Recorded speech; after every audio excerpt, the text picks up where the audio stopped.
네, 제가 기도하고 시작하도록 하겠습니다. 하나님 아버지 감사합니다. 또 오후 성경 공부로 또 불러주시고 또 이 가운데 말씀을 나누게 해주심 감사드립니다. 하나님 이 시간을 통하여서 우리가 하나님의 하신 일들을 보게 하시고 그 일들을 봄으로써 우리가 하나님 가운데 은혜를 누릴 수 있도록 주께서 이끌어 주시옵소서. 주님 피곤한 가운데 있습니다. 주님께서 집중할 수 있는 힘을 더하여 주시옵소서. 주님을 의지하오며 예수님 이름으로 기도드립니다. 아멘. 네, 오늘은 구속의 시작, 왕이 이스라엘을 택하시다라고 했는데요. 지난 시간에 타락했습니다. 지난 시간에 타락했고요. 전체 성경 이야기가 창조, 타락, 구속하고 그 다음에 완성까지 이렇게 진행이 됩니다. 그래서 완성은 예수님이 다시 오시면 이제 이게 완전히 이제 이 세계가 완전히 이제 그 하나님의 나라가 딱 되는 그런 걸 말하는데요. 지난 시간에 타락을 나누었고요. 오늘 이제 구속의 시작을 갑니다. 자, 지난 시간에 보면 에덴 동산에서 추방당한 아담과 하와 그거를 했는데요. 근데 보면은 그게 이제 타락인데 이 타락을 했다고 해서 이게 인간됨이 완전히 사라지는 것은 아닙니다. 보면은 그러니까 아담과 하와는 여전히 하나님의 형상으로 남아 있고요. 그러니까 아담과 하와는 하나님이 타락 전에 계획하신 대로 결혼도 하고 자녀도 낳고 가족을 이룬 것이죠. 그러니까 결혼하고 자녀 낳고 가족을 이룬 거는 선한 겁니까? 악한 겁니까? 선한 겁니다. 그러니까 타락의 결과에도 불구하고 하나님께서 이렇게 유지하시는 것이죠. 근데 타락의 영향은 또 분명히 있거든요. 그래서 타락의 결과로 인간됨이 심각하게 손상되었다라고 말을 하고 있습니다. 죄의 영향력이 나타났다는 건데 그게 이제 창세기 4장에서부터 이렇게 쭉 좀 이렇게 시작이 됩니다. 보면은 이제 가인의 살인 이렇게 말했는데요. 좀 읽어보겠습니다. 가인은 농부였고 아벨은 목동이었다. 사이좋게 지내며 다른 직업을 가진 서로를 지원하면 좋았을 텐데 이때까지는 좀 좋은 거예요. 지금 선한 상태입니다. 그런데 그렇지 못했다. 가인은 아벨을 질투한다. 가인과 아벨이 하나님께 제사를 드리는 시점에서 이제 그 갈등이 절정에 이릅니다. 하나님은 아벨의 제사를 받으셨지만 가인의 제사는 받지 않으셨다. 왜 안 받으셨냐면 가인의 마음이 악했기 때문입니다. 구체적인 내용은 안 나오지만 그렇게 우리가 할 수 있는데요. 자, 그러면서 이제 그 가운데 이제 가인이 이제 그것 때문에 질투를 해가지고 이제 막 울그락불그락 하잖아요. 그때 하나님께서 가인에게 말씀하신 거죠. 하나님은 악한 마음을 다스리고 올바로 행하면 이제 가인의 제사도 받으시겠다고 말씀을 하시는데요. 그러나 악한 마음을 그대로 내버려 두면 죄가 야수처럼 덮쳐서 그를 사로잡을 것이라고 경고하십니다. 하지만 가인은 어떻습니까? 분노로 골마 있어가지고 결국 아벨을 들판에서 이제 쳐 죽이게 되는 것이죠. 그래서 이렇게 말합니다. 상상할 수 없는 일이 일어났다. 하나님이 사귐과 기쁨의 근원이 되게 하신 가정인데, 그렇죠. 가정은 원래 선한 것이고 그런 가정인데, 그런 가정이 질투와 분노와 살인의 장소가 되었다. 그리고 이것이 바로 죄와 타락의 결과이다라고 말을 할 수 있습니다. 그래서 보면 자, 그러면 이제 하나님께서 가인이 살인을 했고 그 이후에 하나님께서 이 사태를 어떻게 이제 처리하시느냐에 봤을 때요. 하나님은 가인의 살인을 혐오하셔서 그 즉시 모든 것을 파괴하셨는가 했을 때 그렇진 않습니다. 창조 세계를 위해 하나님께서 마련하신 선한 질서는 여전히 좀 유지가 되거든요. 보면 가인은 결혼을 하고 아들을 낳아서 이름을 에녹이라 짓는 게 나오고요. 이거는 여러분 악한 거라고 할 수 없습니다. 선한 겁니다. 도시를 세우고 그 도시에 자기 아들의 이름을 붙였다고 해요. 도시를 세우는 것도 사실 악한 건 아닙니다. 오히려 그 문화적 발전 가운데 선한 활동이라 할 수 있습니다. 그래서 가인과 그의 가족은 여전히 하나님의 형상으로 지음받은 인간들이죠. 그래서 여러분 이거를 우리가 보통 어떻게 설명하냐면 타락 상황이잖아요. 가인이 타락을 했잖아요. 추방당한 인간인데 어떻게 지금 이런 선한 부분이 있을 수 있느냐 했을 때 이거를 어떻게 말하냐면 일반 은총이라고 보통 이야기합니다. 여러분 많이 들어보셨죠? 일반 은총. 그래서 하나님께서 그 모든 죄인이든 아니든 모든 죄인에게 그럼에도 불구하고 일반적으로 이렇게 은혜를 베푸시는 그 일반 은총. 그래서 그 일반 은총 가운데 이게 유지되고 있는 것이죠. 그러나 여러분 그렇다고 해서 이게 완벽하게 선하진 않습니다. 계속 말하지만 죄의 결과가 있습니다. 그러나 창조 세계의 선한 질서는 심각한 왜곡을 경험한다. 그렇죠. 그래서 가인의 자손들의 이야기가 쭉 나오는데요. 죄에 빠진 인간들이 삶의 방향을 아주 잘못 설정할 수 있는 존재라는 사실을 분명히 보여줍니다. 그러니까 죄의 모습이 쭉 보여주게 되는 것이죠. 자, 그럼 여러분, 여기 이 죄의 문제 때문에 필요한 은총이 있는데요. 그걸 무슨 은총이라고 하죠? 특별 은총이라고 합니다. 그래서 일반 은총에 의해 우리의 타락에도 불구하고 선을 유지하고 있다면, 그럼에도 우리가 타락해가지고 이런 심각한 왜곡이 보여주는데요. 이런 것들이 이제 특별 은총의 필요성을 보여주고요. 그 특별 은총의 중심에 누가 계시면 예수 그리스도가 계신 것입니다. 그래서 특별 은총 특별 은혜 이야기하는 것이죠. 좀 문화를 중심으로 좀 이렇게 좀 한번 이제 살펴보면요. 이 문화는 원래 원어는 선함이다. 그래서 문화가 뭐냐면 음악 같은 것을 만들거나 집을 짓거나 경제, 정치 구조를 세우는 등 사회에서 이루어지는 조직적인 활동. 여러분, 이거 선한 겁니까? 악한 겁니까? 선한 겁니다. 이거 악할 거 없습니다. 선한 겁니다.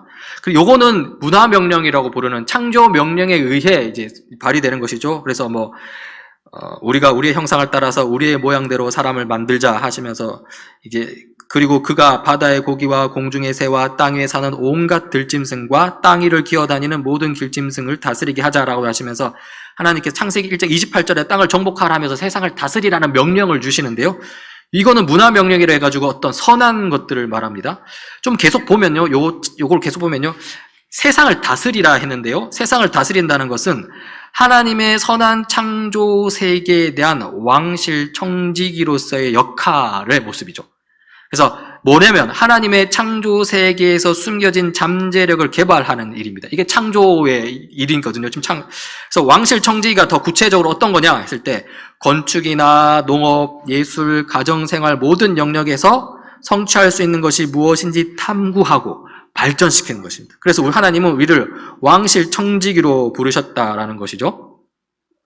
그래서 왕실 청지기직, 이 세상 다스림의 목표에 대해서 왕실 청지기의 다스림을 통해서 창조 세계 전체가 위대한 교황국처럼 하나님의 영광을 점점 더 많이 선포하는 것이다 라고 말하면서 일단 선한 측면이 계속 있으면 이야기합니다.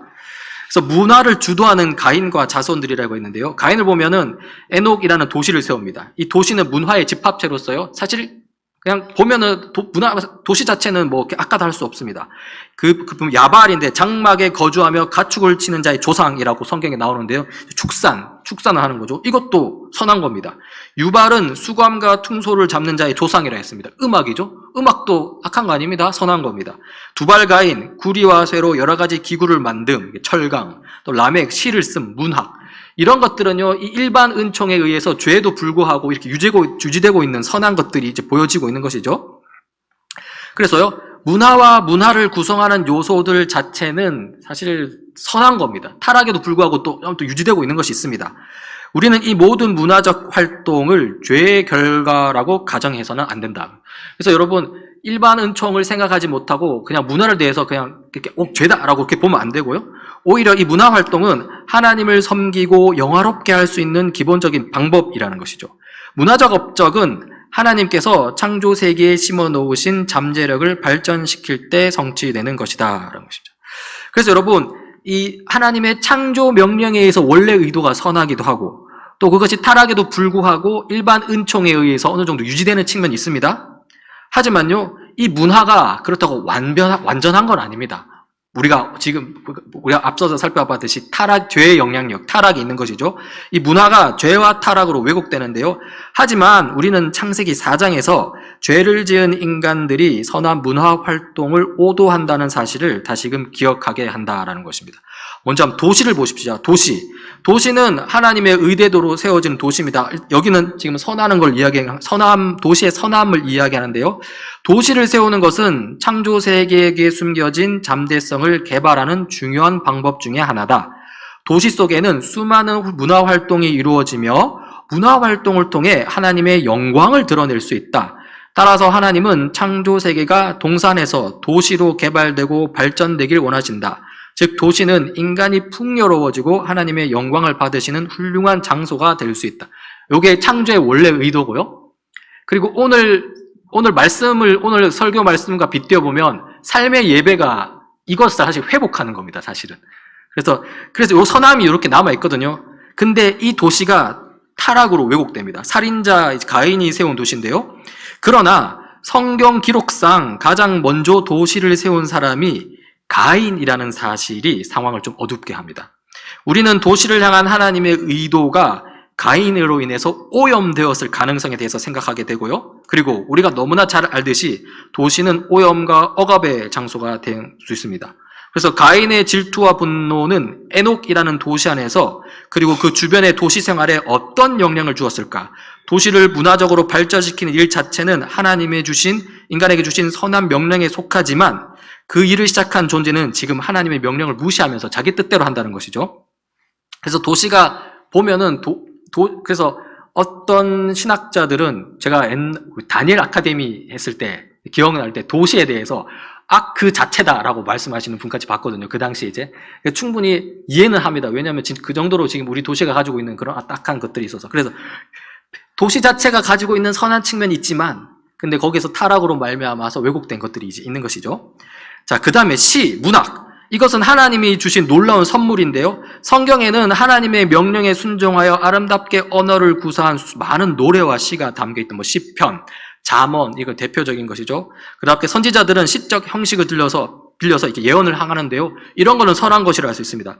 근데요, 이 시가 악하게 왜곡되게 된 것도 있습니다. 여러분, 창세기 4장 23절, 24절에 보면 살인자 가인의 자손 라멕이 계신데요. 이렇습니다, 보면. 아다와 실라는 내 말을 들어라. 라멕의 아내들은 내가 말할 때에 귀를 기울여라. 나에게 상처를 입힌 남자를 내가 죽였다. 나를 상하게 한 젊은 남자를 내가 죽였다. 가인을 해친 벌이 7갑절이면 라멕을 해치는 벌은 77갑절이다. 이것을 보면 약간 운율이 좀 느껴지죠? 그러니까 시입니다. 사실 이렇게 원어로 보면 훨씬 더 잘 나타난다고 하는데요. 시입니다. 그런데 이거 어떻게 됐습니까? 이 내용이 어떻습니까? 되게 악하죠. 자기를 조금 상처 입었다고 죽입니다. 젊은 남자를 했는데 소년이란 거죠. 그렇게 죽입니다. 그래서 라멕은 성경에 나오는 최초의 시인이다. 그렇습니다. 그런데 라멕의 시를 보면 하나님의 놀라운 선물, 이 시라는 이 놀라운 선물은 복수하고 폭력을 행사하겠다고 협박하는 수단으로 왜곡되고 변질되어 있다. 그래서 라멕은 하나님을 무시하고 부인하는 방식으로 이 시를 사용하고 있는 것이죠. 그래서 원래라면 선한 것인데 이게 죄의 영향력 가운데 악하게 사용되는 것을 볼 수 있습니다. 그래서 보면 이런 타락한 상황들이 쭉 여기 나오는데요. 여기서 이제 창세기 5장에 가면 라멕의 소망이 나옵니다. 이 라멕은 이 시를 지은 라멕과는 다른 겁니다. 5장에 나오는 라멕은 이 뒤에 나오는 노아의 아버지인데요. 창세기 5장 29절에 이렇게 나옵니다. 라멕은 하나님의 이름을 노아라고 짓고 말하였다. 주님께서 저주하신 땅 때문에 우리가 수고하고 고통을 겪어야 하는데 이 아들이 우리를 위로할 것이다. 그러니까 라멕이 지금 느끼고 있는 거예요. 이 세상에 문제가 있다는 걸 느끼는 겁니다. 그 가운데에서 지금 이 노아, 자기 아들을 통해서 뭔가 소망을 비춰내고 있는 것이죠. 그래서 라멕은 이 타락이 노동뿐 아니라 삶의 전 영역에 영향을 미치고 있다는 것을 지금 알고 있습니다. 그래서 라멕은 이 노아의 출생을 통해서 상황이 나아지길 바라고 있는 것이고요. 그거를 이렇게 표현한 것이죠. 그런데 어떻습니까? 그 뒤에 보면요, 상황이 나아지지 않습니다. 6장에 보면 이렇습니다. 주님께서는 사람의 죄악이 세상에 가득 차고 마음에 생각하던 모든 계획이 언제나 악한 것뿐임을 보시고 땅 위에 사람 지으셨음을 후회하시며 마음 아파하셨다. 주님께서는 탄식하셨다. 내가 창조한 것이지만 사람을 이 땅 위에서 쓸어버리겠다. 사람뿐 아니라 짐승과 땅 위를 기어다니는 것과 공중의 새까지 그렇게 하겠다. 그것들을 만든 것이 후회되는구나. 그러니까 지금 이것은 굉장히 지금 타락이 심각하고요. 여기서 이제 하나님께서 어떻게 합니까? 대홍수로 심판하겠다는 것이죠. 사태는 최악으로 치달아서 하나님은 대홍수로 세상을 멸하시고 다시 시작하시겠다고 이렇게 결정하십니다. 그래서 하나님이 땅에 보내신 홍수는 대재앙이었고 전 세계적인 사건이었으며 일종의 창조 세계의 해체였다. 어마어마한 양의 물이 큰 기쁨의 샘들이 터지는 것처럼 지면에 쏟아졌고 40일 동안 쉬지 않고 비를 내렸다. 그래서 이렇게 하나님께서 큰 심판을 행하시는데요. 근데 여러분 여기서 이게 끝이 아닙니다. 이렇게 하면 완전히 끝나는 거잖아요. 이때 누구를 한 명을 불러내십니다. 누굽니까 그 사람이? 라멕의 아들 노아가 되죠. 그래서 노아 이야기가 됩니다. 그래서 보면 은혜를 입은 노아가 나오는데요. 하나님은 그 중에 노아에게 은혜를 입히시고요. 그래서 방주를 지으라고 지시하는 것이죠. 그래서 노아가 만든 방주를 통해 노아와 그의 가족과 땅에 있는 각종 동물들이 대홍수 심판으로부터 구원을 받는 것이다. 건짐을 받는 것이다. 이렇게 볼 수 있습니다. 근데 여기서 보니까 질문을 던질 수 있습니다. 동물들까지 방주로 들인 이유가 무엇인가? 그렇죠. 보통 우리가 구원하면 사람의 구원, 인간 영혼의 구원이라고 말하잖아요. 근데 여기서는 굉장히 포괄적이며 동물들까지 이렇게 하는 것이죠. 그래서 좀 읽어보면 하나님은 동물들을 포함하여 그분의 창조 세계 전체에 관심을 갖고 계신다는 거죠. 왜냐하면 그거 다 하나님께서 창조하신 거거든요. 이 구원은 인간에게서만 멈추지 않는다. 이 구원은 창조 세계 전체를 포함한다라고 말하고 있습니다. 그래서 여러분이 언약이라고 말했을 때, 보통 우리가 언약이라고 말했을 때, 언약은 단순히 어떤 사람과 하나님과의 관계뿐만 아니라요, 여기서는 그 사람 안에 사람의 다스림을 받는 동식물까지 다 포함한다, 이렇게. 그래서 칼바르트가 이렇게 말합니다. 동물은 언약의 독립적 주체로서가 아니라 수행원으로서 언약에 드리운 약속과 저주를 공유하면서 독립적 주체인 인간과 함께 그 언약에 참여할 것이다. 이렇게 좀 어렵게 표현을 해 두었습니다. 그래서 죄에 대한 끔찍한 심판, 대홍수에도 불구하고 다시 한번 창조 세계를 향한 하나님의 원래 목적을 이루시려는 은혜로운 언약이 명시된다라고 말하고 있죠. 그래서 대홍수 이야기는 거룩한 재판관이자 은혜로우신 구속자이신 하나님을 보여줍니다. 거룩하신 재판관은 심판하시는 하나님을 보여주는 것이고요. 은혜로운 구속자는 노아를 통해서 이제 다시 이 인류를 다시 구원해 열시는 그 하나님을 보여주는 것입니다. 그래서 노아와 그의 가족이 방주 밖으로 나왔을 때 하나님은 노아와 언약을 세우신다. 그래서 여러분 이렇게 무지개가 쭉 나오면서 그게 그 언약입니다. 여기서 좀 우리가 언약 이야기를 계속 좀 하고 있는데요. 이 언약이 무엇이냐 했을 때 언약에 대해서 되게 설명이 많습니다. 이게 그냥 성경에서 그 신학자들마다 다양한 설명 방식이 있는데요. 제가 뭐 설교 중에도 뭐 이렇게 몇 번 말씀드렸지만 여기서는 팔머 로버슨이라는 이 신학자를 중심으로 이 언약이 무엇인지를 좀 살펴보면요. 이 언약을 뭐라고 그러냐면 하나님에 의해 주권적으로 시행된 피로 묶인 유대 관계 이렇게 표현하고 있어요. 근데 이거 뭔지 한번 좀 봅시다 한번. 먼저 언약을 유대 관계라고 했는데요. 언약이란 뭐냐면 하나님과 하나님 백성 사이에 깊은 인격적 관계를 나타낸다고 그렇게 말합니다. 근데 이 관계는 아주 친밀한 것이어서요. 하나님은 하나님 자신을 그의 백성과 묶는 것, 매는 것 이렇게로 생각하는 것이죠. 근데 이것이 어떻게 나중에 나온다면요. 보면 나는 너희 하나님이 나는 너희의 하나님이 되겠고 너희는 내 백성이 되리라. 요게 바로 언약의 핵심 내용입니다. 이게 유대 관계를 말하는 것이죠. 그래서 요것들이 출애굽기에도 나오고 예레미야도 나오고 뭐 쭉쭉쭉쭉 반복이 됩니다. 그리고 신약에서는 나는 너희의 아버지가 되고 너희는 나의 자녀가 될 것이다. 이렇게 갱신이 되는 것이죠. 그래서 이 유대 관계, 언약의 이 유대 관계, 요 어떤 그 관계를 말하고 있는 것입니다. 근데 이게 어떻게 되냐면 피로 묶였다고 합니다. 그래서 뭐냐면 피로 묶였다고 하는데 이 피로 묶였다 뭐냐면 언약일은 법적으로 확증된 관계다라고 말합니다. 더 표현하면요, 이 언약 관계는 희생 제물을 바치고 피를 뿌리는 의식으로 상징화된다라고 말하는 거죠. 그래서 노아가 방주에서 나온 다음에 이제 하나님께 희생 제물을 드리는 게 나오거든요. 그러니까 이 동물의 피를 이것은요 이제 출애굽에서 이제 희생 제사 그리고 예수님의 십자가 보혈까지 쭉 다 연결된 겁니다. 그래서 피로 묶였다는 것은 궁극적으로 예수님의 십자가 피까지를 염두에 두는 것이죠. 신약에서 예수 그리스도의 십자가 피로 이 언약 관계가 절정에 이르게 된다. 그래서 예수님의 피로 의해서 묶인 것이기 때문에 굉장히 단단합니다. 끊어질 수 없는 것입니다. 그리고 뿐만 아니라요, 하나님에 의해 주권적으로 시행되었다라고 말합니다. 이게 뭐냐면은 이 언약은 동등한 당사자들이 서로 동의하는 규정들을 만들어내는 관계가 아니다. 그러니까 여러분 이 언약의 당사자가 두 당사자가 나옵니다. 하나는 하나님이고 하나는 우리가 되는 것이죠. 근데 이게 동등한 입장에서 되는 게 아니라는 겁니다. 누가 주도적으로 하냐면 하나님이 주도적으로 합니다. 그래서 여러분 우리한테 은혜가 된다는 겁니다. 만약에 동등한 입장에서 해버리면 우리가 약하거든요. 우리가 연약하거든요. 우리가 실패해버리면 이 언약은 깨지고 맙니다. 근데 여러분 이 언약을 누가 지금 이끌고 계신다고요? 주도적으로 이끌고 계신다고요? 하나님이고요.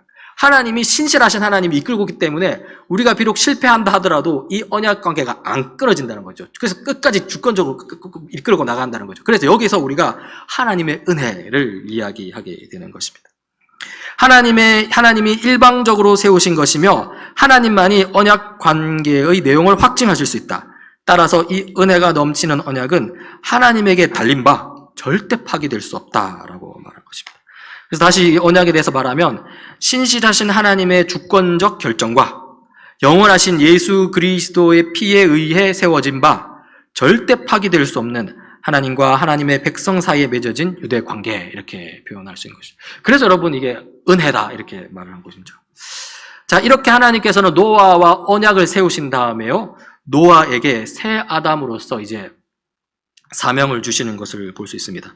노아는 대홍수, 즉 창조 세계의 해체 이후에 새 아담 같은 존재가 됩니다.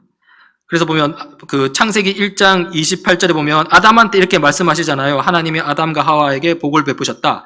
하나님이 그들에게 말씀하셨다. 생육하고 번성하여 땅에 충만하라. 이렇게 말씀하셨는데요. 노아에게도 동일하게 이렇게 창세기 9장 1절에 이렇게 말하십니다. 하나님이 노아와 그의 아들들에게 복을 주시며 말씀하셨다. 생육하고 번성하여 땅에 충만하여라.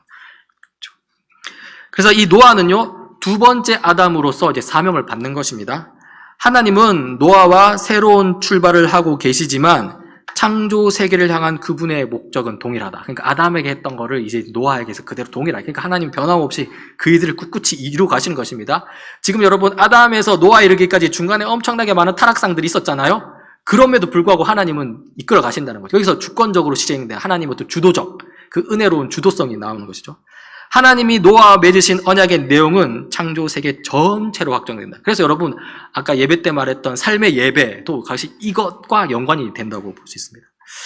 노아는 두 번째 아담으로 사명을 위임받는다 하면서 창세기 9장 16절 17절 무지개가 나옵니다. 무지개가 구름 사이에서 나타날 때마다 내가 그것을 보고 나 하나님이 살아 숨쉬는 모든 것들 곧 땅 위에 있는 살과 피를 지닌 모든 것과 세운 영원한 언약을 기억하겠다. 하나님이 노아에게 말씀하셨다. 이것이 내가 땅 위에 살과 피를 지닌 모든 것과 더불어 세운 언약의 표다라면서 무지개를 보여주시면서 것이죠. 자, 그런데요, 여기서 우리 인간과 하나님과 인간의 대조가 또 나오는데요. 하나님은 위대하시지만 인간은 어떻습니까? 비참합니다. 그렇죠? 노아의 실패가 나오는데요. 창세기 9장에 노아는 처음으로 밭을 가는 사람이 되어서 포도나무를 심었다. 한 번은 노아가 포도주를 마시고 취하여 자기 장막 안에서 아무것도 덮지 않고 벌거벗은 채로 누워 있었다. 가나안의 조상 함이 그만 자기 아버지의 벌거벗은 몸을 보았다. 그는 바깥으로 나가서 두 형들에게 알렸다. 여기에서도 우리가 선함과 인간의 선함과 타락을 볼 수 있는 것입니다. 선함은 이 문화적 발전이라고 그랬는데요. 포도주를 만들었잖아요, 여러분. 여러분 포도주 만드는 거 선한 겁니까? 악한 겁니까? 선한 겁니다. 예수님이 첫 사역을 뭐로 시작했죠? 포도주 만드는 걸로 시작했다는 거죠. 그래서 선한 겁니다. 그래서 노아의 다스림 아래 농업이 진보했다. 노아는 포도나무를 심고 포도주 제조법이라는 하나님이 주신 놀라운 기술을 발전시킨 첫 번째 사람이 되었다. 그래서 이건 선한 거예요. 근데 이게 이 문화가 왜곡되고 만 것이죠. 그러나 포도주 만드는 기술이 그 자체로 좋은 선물이긴 하지만 그것은 죄를 짓는 쪽으로 오용된 것입니다. 세계 최초의 포도주 양조업자는 술에 취해 벌거벗은 채로 잠이 들므로써 자신과 가족에게 수치가 됩니다. 그러면서 자기 아들로 하여금 죄를 범하게 되는 것이죠. 죄의 확산이라고 했는데요. 함이 아버지 노아의 벌거벗음에 대해 말하고 다닌 것은 악한 경멸 행위로 여겼다. 그러니까 물론 함이 책임져야 될 죄입니다. 그러나 노아로부터 시작된 걸 볼 수 있죠. 이 사건으로 노아의 후손은 더욱 몰락한다. 노아는 함의 아들 가나안을 저주한다. 이렇게 된 것입니다. 그러면서 이제 창세기 10장 32절에 이들이 각 종족의 족보를 따라 갈려져 나간 노아의 자손의 종족이다 하면서 쭉 이렇게 족보가 나옵니다. 홍수가 난 뒤에 이 사람들에게서 여러 민족이 나와서 세상으로 퍼져 나갔다. 여러분, 이 창세기 10장 32절을 어떻게 해석해야 될까요? 긍정적으로 해석할까요? 좋게 해석할까요? 일단 기본적으로 선함과 악함이 동시에 좀 공존하는 측면이 있습니다. 제가 보면 창세기 10장은 노아의 아들들로부터 나와 세상을 채우는 민족들에 대해 이야기한다. 그렇죠? 이것은 하나님이 아담에게 내리신 명령이 성취되는 측면이 있습니다. 뭐냐면 생육하고 번성하여 땅에 충만하라. 그게 있는 것이죠. 근데 이게 꼭 그렇게 선하게만 있는 게 아닙니다. 이게 악한 쪽으로 왜곡이 되는 거예요.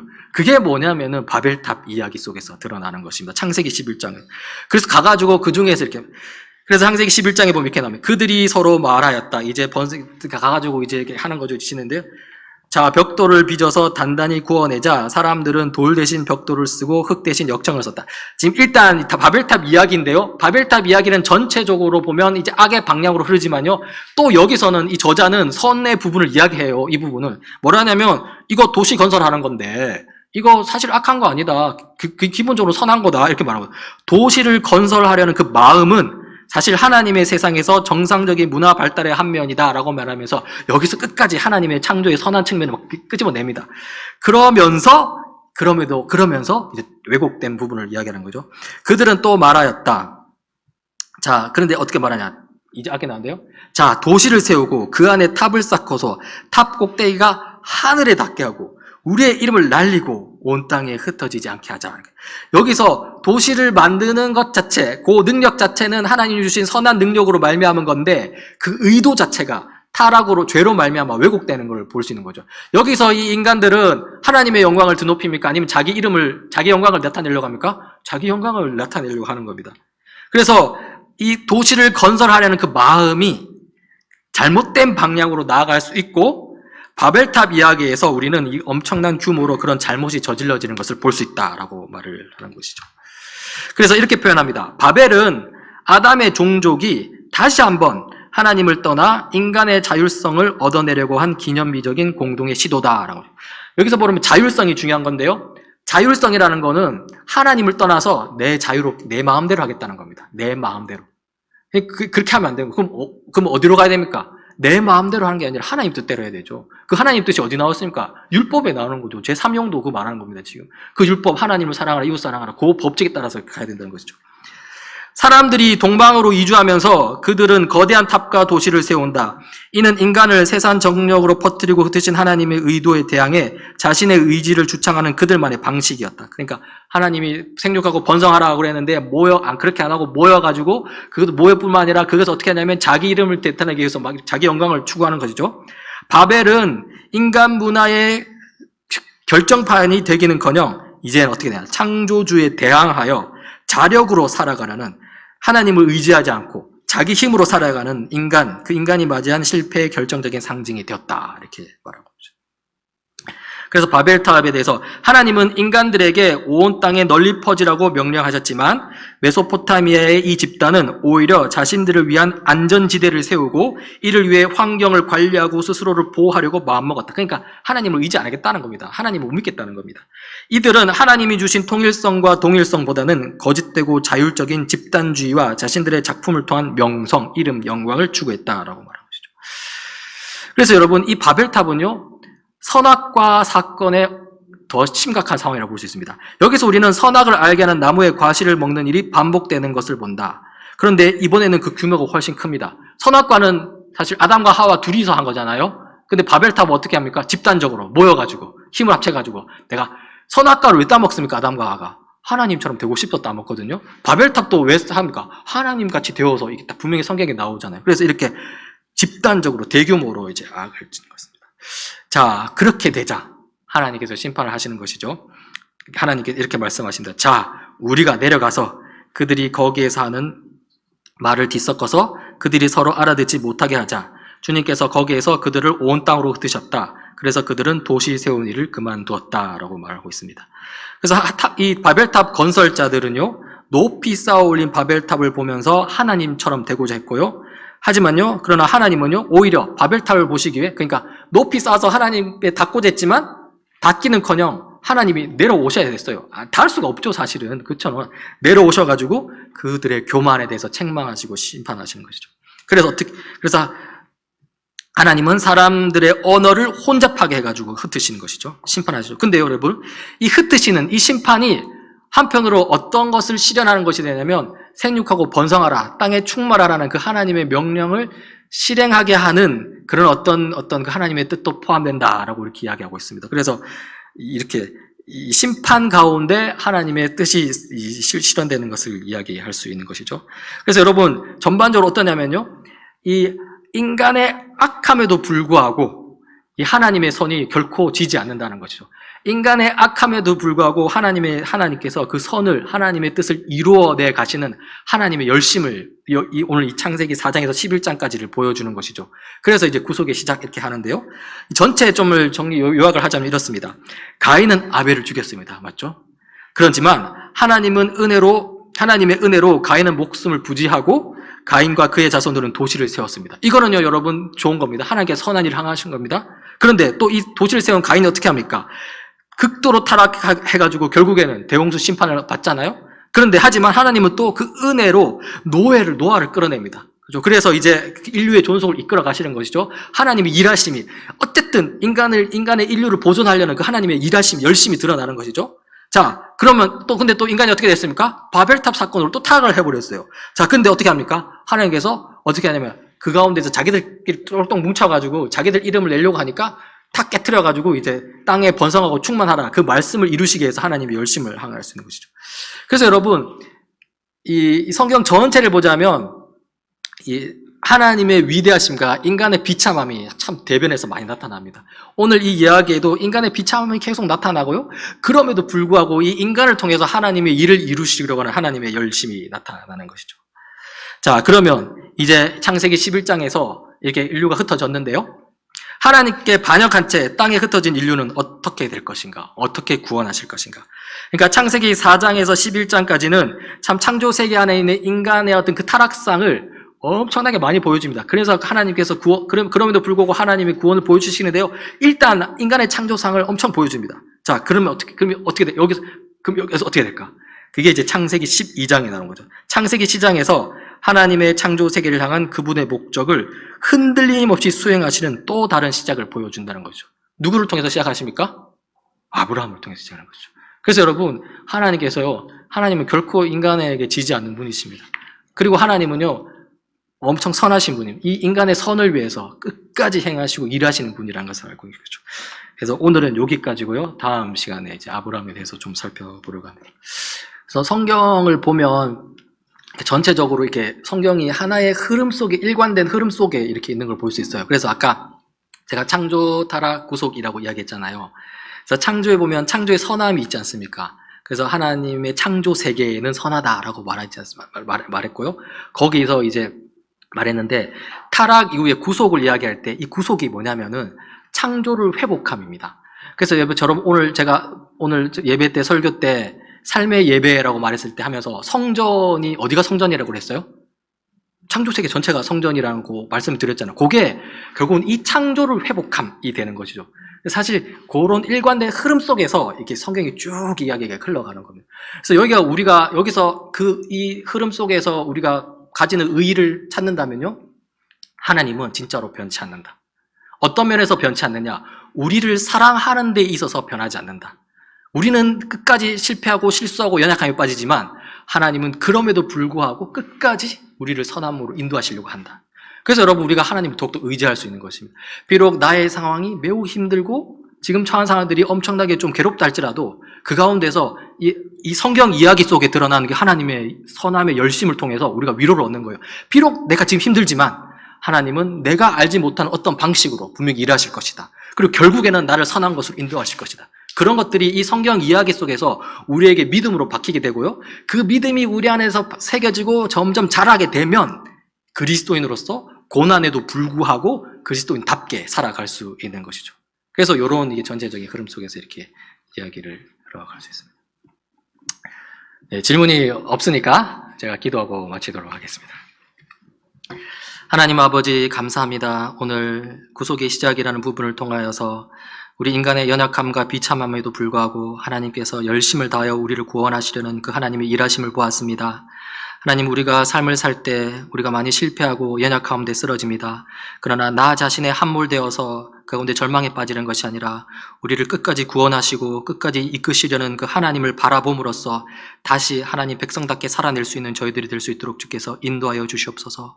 주님, 늘 주님을 의지합니다. 예수님 이름으로 기도드립니다. 아멘.